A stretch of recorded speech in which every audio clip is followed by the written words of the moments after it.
Véritable réponse à cette question, c'est qu'en fait, on va faire cuire un préfou à l'intérieur. Donc, on fait préchauffer le four. Préfou, préfour. Je vous ai raconté l'histoire. Non, non, c'est vrai en plus. Non, non, ça c'est vrai. Non, mais la blague, c'était pas préfour. Ah, je croyais que c'était ça la vanne. Préfou, préfour. Non, mais Oui. en fait, Du coup, tu sais, moi c'est Eric Nicole, très content de te connaître. En fait, je t'explique. Juste pour les gens qui sont arrivés en cours de route, le préfou, en fait, c'est un pain qui servait avant au boulanger pour vérifier la température de leur four. Il n'y avait pas de thermostat à l'époque. Donc pour eux, c'était une manière de voir la chaleur de leur four. Et du coup, ils ressortaient ça. C'est une pâte à pain en fait qu'ils mettaient au four et ils ressortaient ça une fois que c'était bon et ils dégustaient vu qu'ils sont anti-gaspi quand même et ça c'est pas mal. Et bien du coup j'ai l'impression que le son sature un peu. Ah bon? Ah bah voilà en fait Eric est boulanger. Pas du tout, mais alors pas du tout. On apprend tous les jours sur le streamer. Merci beaucoup. Ok, on y va. Donc là on a notre four qui est en train de préchauffer. On a nos mojettes qui sont cuites.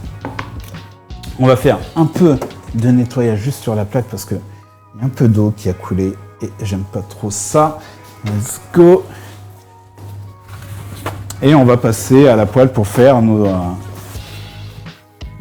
toasts. c'est mieux là les amis, ça sature moins. Est-ce que c'est mieux au niveau du son? Comment vous êtes? Ça sature un peu mais ça passe encore. Non mais je connais. Lui tu étais là. Alors ok. Ok. Les amis, donc on a ça et on va faire nos toasts. On va les toaster, mais alors bien, on va faire ça. Comment vous les préférez, vous? Il faut faire le beurre aillé déjà. On va s'occuper des gousses d'ail qu'on va découper tranquillement. Let's go. Ok. C'est mieux, ça sature quand il porte sa voix ou quand il rit. Arrête de rire, Eric. Arrête de rire. J'allais faire la vanne. Pardon? J'allais faire la vanne. Ok, d'accord, merci. D'ailleurs, il y a un bon resto à Angers, spécial préfou. Ah bon? Avec le four traditionnel. Et ils font tout un assortiment de trucs à manger avec des préfous. Ouais, c'est vrai qu'il y a plusieurs recettes en fait. Après, tu les agrémentes comme tu veux. Bon là, on est sur la recette classique. Hein. La recette avec les éléments qu'ils avaient directement à la fin de la préparation, mais après tu peux en faire du sucré, tu peux en faire du salé, tu peux en faire à la tomate, aux légumes de saison, enfin tu peux mettre un peu tout ce que tu veux dedans. Ça sature plus vite pour ça. Ok, ça c'est bon. Salé et sucré. Ça doit être bon quand même, hein. Ça doit être bon, moi je connaissais pas. La chose que je connaissais le plus, c'était par rapport... c'était la brioche vendéenne.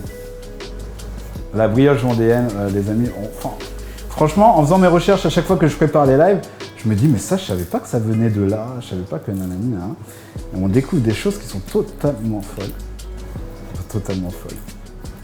Pour l'instant, moi, mon best, ça reste l'histoire de l'ice cream. J'ai l'impression que ça pourrait être une très belle série. Ça pourrait vraiment être une série à rebondissement, avec des cliffhangers et tout ça. Voilà. Tu veux lancer ta série sur TF1 alors, je vais... ouais, peut-être. Peut-être pas mal. J'aime beaucoup ton style. Ouais, je vais proposer. Je vais proposer le scénario lundi à la réunion du lundi. On va voir ce que ça donne. On pourrait lancer une série Marmiton. The Ice Cream par Marmiton. Non mais surtout que maintenant il y a Marmiton Télé. Eh mais alors toi t'es dans la transition, tu es un professionnel. Il y a Marmiton Télé. Mais alors Marmiton Télé, on le trouve où? C'est sur... On le trouve sur la box d'Orange. Exactement, c'est la chaîne numéro... 148. 115 il me semble. Ok, TV, ouais, sur la TV Orange, exactement. Alors, donc là, je suis en train... Est-ce que j'ai assez d'ail? Je pense que oui. Hein. Alors, pour ceux qui n'aiment pas l'ail, eh ben, vous n'en mettez pas. Il y a des gens qui n'aiment pas ça. Je connais pas beaucoup de gens qui n'aiment pas l'ail. Il y a même des gens qui en sont allergiques. Ah ouais?